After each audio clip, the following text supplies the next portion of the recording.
Right. There are really 3 hand stitches that take care of almost all of the sewing that I need to do by hand when I do garment sewing. The catch stitch, the slip stitch, and the whip stitch. Let me show you each. I have turned up the hem allowance and it is finished off. Now obviously it's finished off in a color so that you can see the edge of it.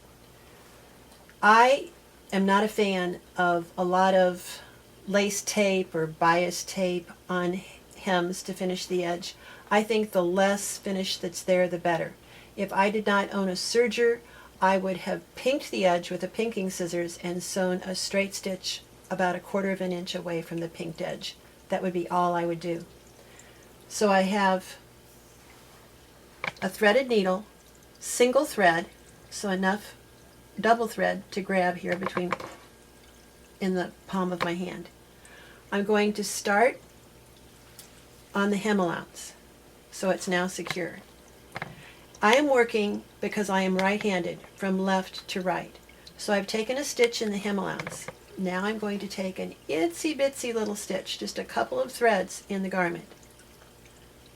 Obviously you would be using a thread that would match the color of your garment. Now can you see that I'm working between the layers? I'm not going over the edge, I'm working between the layers. So I can take a bigger stitch in the hem allowance. Now I'm going to take that little stitch in the garment side. Now a bigger stitch in the hem allowance. A little stitch in the garment side. So my needle's going in from right to left, but I'm traveling from left to right. The finer the stitch in the garment side, yet big enough to actually grab something, the less chance you're going to see it from the right hand side.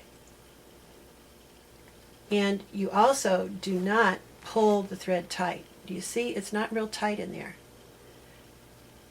If you're working with a heavier fabric, the fact that you're doing this stitch between the layers is really going to decrease the chance of seeing that edge of the hem allowance on the right side of the fabric. So now that I've done this, let's take a peek on the right hand side and see how we can see even the yellow thread. Not much. So can you see what a nice fine little stitch that is? Called the Tailor's Catch Hem. You can also work it over the edge, but I prefer to put mine in between the hem allowance and the garment. That's my favorite hem stitch.